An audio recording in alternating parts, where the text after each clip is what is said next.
Hi Ed, how long have you been playing? Thanks. I've been playing for, I think about 30 years.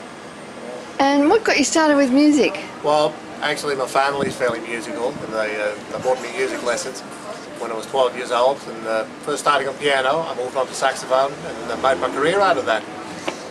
Right. So that's the story. And I actually haven't looked forward after that. You haven't looked forward, you haven't looked back, and you haven't looked forward. No, I haven't looked forward, I haven't looked back. It's been a great life so far, musically. Excellent. Yeah.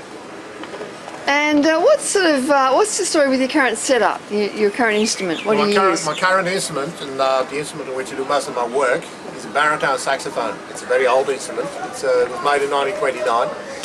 They don't make them like that anymore these days, and therefore it's the best instrument I ever had. So it's rare? It's very rare. It's not only a collector's item, it's a relic. What is it? It's a con. It's a con. What year? 1929. Wow. Baritone saxophone. I had it totally done up a couple of years ago, silver plated and panel beaten, and it's you can't get an instrument like that for love of money. How much did it cost you to get it? The purchase cost me $4,000. $4,000 to buy, yeah. Have it reworked, another $3,000. Wow, $7,000 for that instrument. $7,000 wow. is cheap for an instrument like this. Yeah. Yes.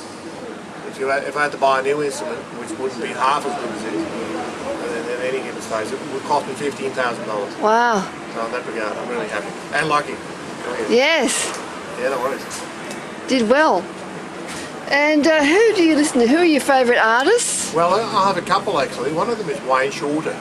He's an American saxophonist who's been around for the better part of 60 years. 60, wow. Yes, and he's still cutting the mustards and cutting the edge. He's a really, how shall I put it, a really progressive musician. I listened a lot to Michael Brecker, I think he's still alive. I listened a lot to David Sanborn, Grover Washington Jr. And currently I'm listening to some more, what shall I say, world music streams, as in Macedonian music, Brazilian music, really? Afro-Cuban, African, Asian music. How do you get onto that? Well, look, there's a lot of interesting music out there, but it's the same as with drinking beer. You got to learn to enjoy it. At first, the taste is a bit weird. You see, so the same thing goes with music.